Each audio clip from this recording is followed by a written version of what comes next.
Hola.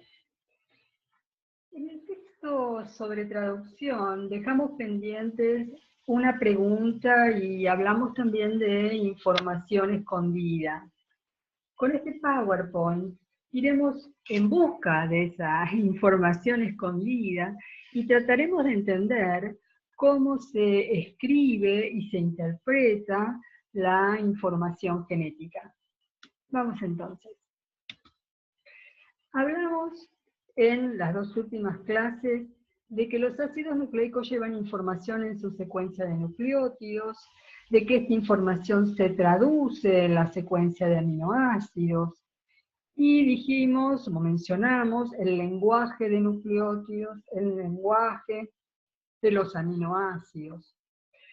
En esta pantalla, fíjense, todas estas palabras que están destacadas en celeste dan cuenta de una cierta comunicación, de una información que pasa de un soporte a otro, en definitiva, de un lenguaje. Dan en cuenta del código genético, de la existencia de un código genético, porque precisamente un código es un conjunto de símbolos y reglas que permiten escribir y comprender mensajes. Conocemos muchos códigos distintos.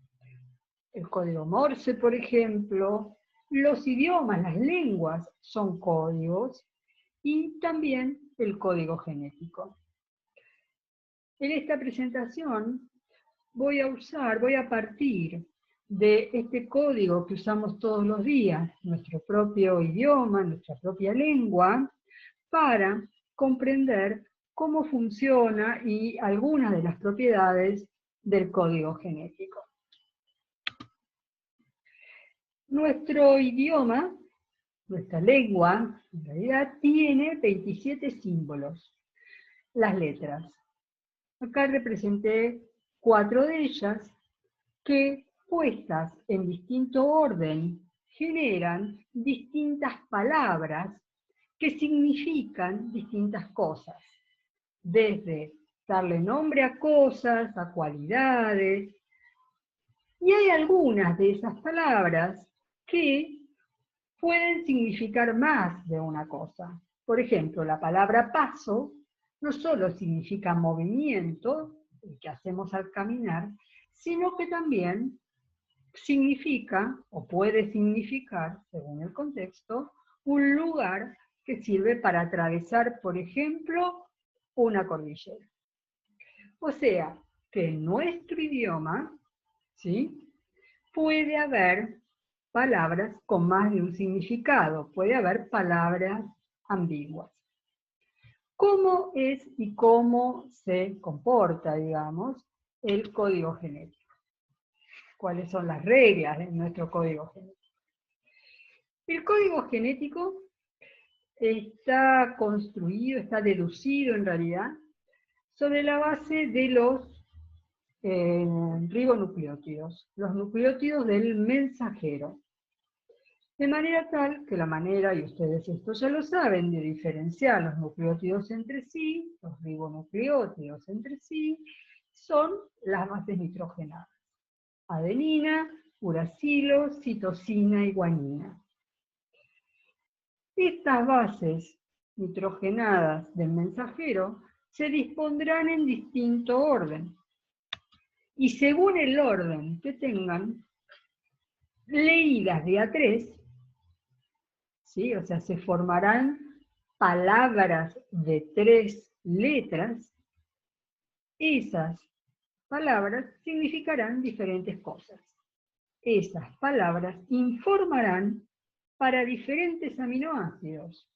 El código AUG informa para metionina, el AGU para serina, y también puede haber algunas de esas palabras que informan para terminar la traducción.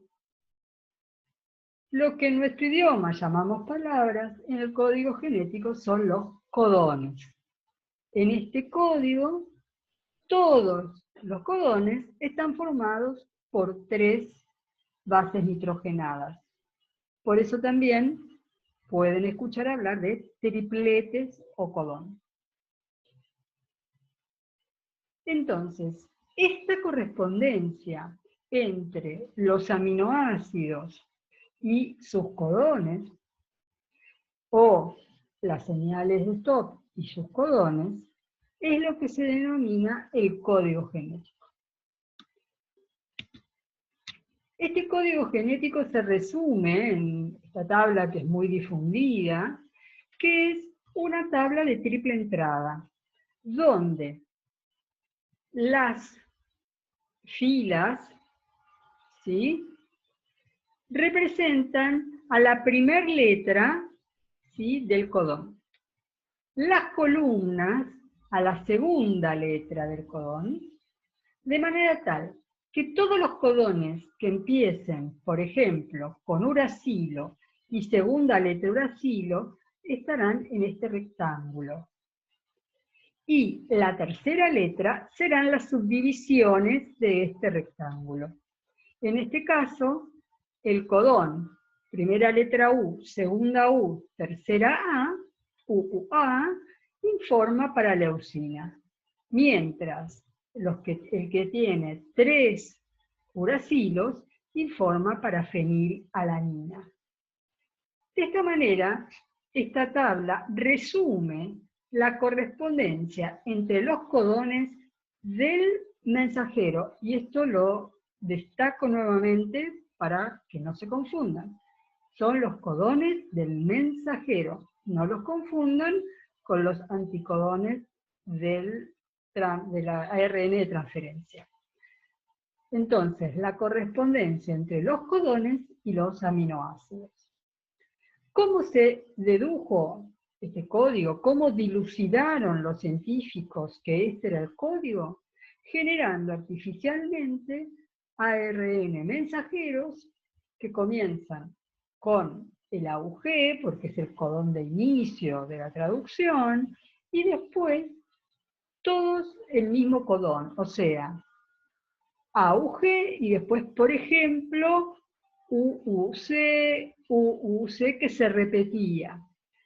Vieron qué proteína se producía a partir de este mensajero, y ahí vieron que la proteína que se producía era una larga cadena de fenilalanina.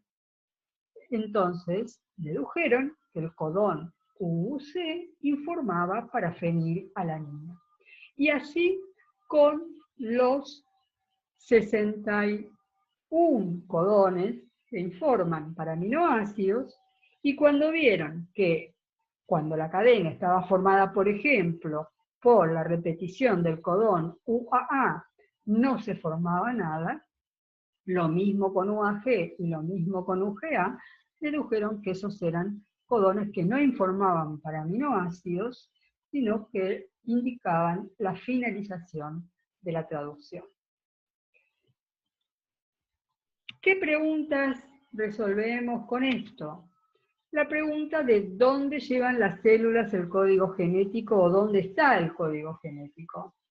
El código genético no es una cosa, razón por la cual no está en las células, sino que el código genético representa las reglas con las que se hace la correspondencia entre codones y aminoácidos. Y la otra pregunta que surge es cuáles son las propiedades o las características de este código genético. Una primera característica que es para mí muy interesante destacar es que el código genético es universal. Esto quiere decir que todos los seres vivos usamos las mismas reglas para traducir la información del mensajero. Esto quiere decir que, o sería un indicio de que los seres vivos tenemos un origen común, o que por lo menos esta forma de generar información y de traducirla resultó una forma eficiente de hacerlo y que se sostuvo a lo largo de la evolución. Y otra implicancia que tiene esta característica de universalidad es la transgénesis. La transgénesis, que estoy segura que todos han oído hablar acerca de la transgénesis, es una técnica que hace que un gen o grupo de genes que le confieren a un organismo ciertas características pueda ser transferido a otro organismo que no tiene esas características. Y en este segundo organismo adquiere esas características cuando ese gen o genes introducidos son traducidos. Esta técnica la conocemos asociada a la soja, por ejemplo, o a muchos cultivos, pero también se usa, y esto tal vez para muchos sea sorprendente, se usa, por ejemplo, para generar insulina humana, hormona de crecimiento humano, esa que le aplicaron a Lionel Messi para que crezca un poquito, factores de coagulación de la sangre humana, o sea, sustancias que antes de esta técnica era muy difícil o muy caro obtener. Estos genes humanos se transfieren a bacterias que se convierten en pequeñas fábricas de estos productos. Esto se puede hacer porque la bacteria no distingue cuál es su ADN o cuál es el ADN introducido. El mecanismo, la maquinaria y el código es el mismo. La otra característica es que no es ambiguo. Ambiguo quiere decir que una palabra puede tener más de un significado. ¿Se acuerdan de la palabra paso? Bueno, acá en el código genético, cada codón informa únicamente para un aminoácido. Por ejemplo, el GAU informa para aspartato y nada más que para aspartato. Esto es una ventaja, porque si con cada mensajero que se forma, cada codón informa algo diferente, bueno, nunca sabríamos cuál es el gen que corresponde a qué proteína, o esta información qué tipo de proteínas daría. Y la tercera característica es que el código genético es redundante. Hay sinónimos. Esto quiere decir que un aminoácido puede ser informado por varios codones. O sea, hay dos palabras que significan lo mismo, dos codones, o tres, o los que fueran, que significan lo mismo. Por ejemplo, el aspartato es informado tanto por el codón GAU como el GAC. Entonces, como conclusión, como resumen en realidad, los ácidos nucleicos llevan información genética, no llevan el código genético. El código genético se dilucidó sobre la base de las evidencias empíricas. El código genético, como si fuera un lenguaje, da cuenta de la traducción de la información genética. El código genético es universal, redundante y no es ambiguo. Bueno, espero que haya sido útil y que hayan podido comprender la diferencia entre información genética y código genético y hayan visto las características del código.